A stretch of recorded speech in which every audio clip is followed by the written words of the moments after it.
Hello and welcome to another episode of Practically Political. Great to have you here. I'm Dave Spencer. And I'm Carrie Sheffield, and we're glad to have you here. And we're also glad for a very special guest, Mr. Alexander Hefner. Welcome to Practically Political. Thanks for having me, Carrie and Dave. It's great and to have Alexander, just so our viewers and listeners know, he's the host on PBS of The Open Mind and a wonderful new show called Breaking Bread on Bloomberg TV. Alexander, just tell us a little bit about this new show because it's just launched and we want to let our audience know about it. Well, thank you, Carrie, and thank you, Dave, again. The idea of the program, really the genesis of it, was this fantasy I had in my mind of an amazing race to national morale, to sustained legislative victories that we can be proud of as a country.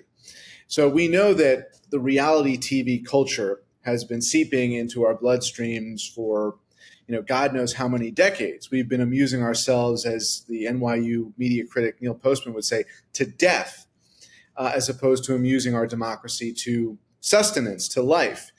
And we didn't have the budget to produce yet the kind of program where you're waking up with Senator Murkowski and Senator Kelly, a Republican, a Democrat from disparate states, and having their morning coffee or tea or whatever with them, seeing their families and their colleagues interact with them, and brand a particular message and mission of, we're going to work on immigration reform, we're going to work on tax policy, and live days in the lives of these legislators to ultimately produce some kind of bipartisan legislation.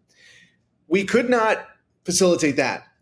But as a baby step to that, I thought, well, can we have, basically decorum in the form of meals with each other in some of the favorite hospitality venues of these electeds from their childhood, from their adulthood, from their political lives, or what came before. And so the baby step to the amazing race is breaking bread. But if you think of it as deliberative democracy, it's not a baby step. It's really the necessary ingredients to facilitating, forging consensus, compromise, and ultimately better outcomes, I think, from a public policy perspective. So what you can find on Bloomberg TV are meals with politicians. I was tempted to name the show in the spirit of the Hulu series, in the building, basically having meals with politicians.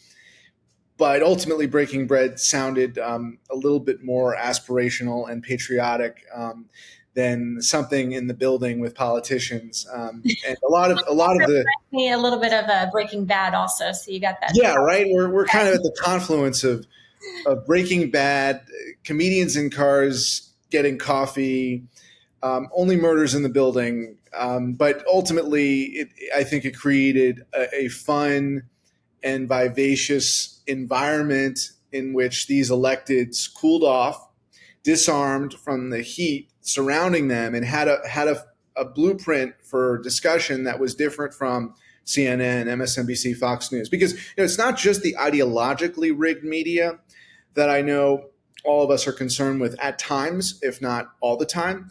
CNN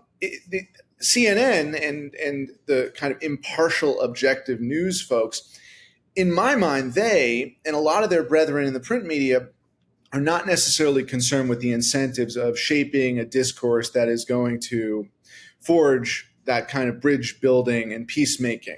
Right? So I don't think that, in a sense, CNN's motivations are any different from an MSNBC or a Fox News. No, I would totally agree. In fact, CNN, as you may notice, which I like, since Zucker has been relieved of his job, they've tried to go back and be a little more like the old CNN, where they have international broadcasters at night giving the news. I don't watch a lot of late night TV, but I happened to turn in. I don't know. I was up for some reason at 1 or 2 in the morning. I turned it on and I liked it. It reminded me of the old CNN. The bad news is that, unfortunately, it's terrible for ratings because most people don't want that. In fact, most people watch TV because they want their views confirmed, right? Not disputed.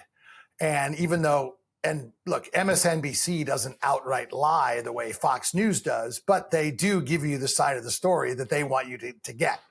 So you can hardly call it objective journalism for sure. So except when Kerry is on Fox News. Well, I think that look, there are good people on each of the networks for sure. Yeah, exactly. And they have well good said. guests. But I think the ethos is let's give our customers the meat or the grist that they want. And just going back to a point you made before, and that is that you can't work with someone, you can't have a legitimate partner if you don't trust them, if you don't know them. So this is the stuff that Congress used to do all the time. People would room together. They would have meals together. They would do more than just play an annual baseball game at Nat Stadium.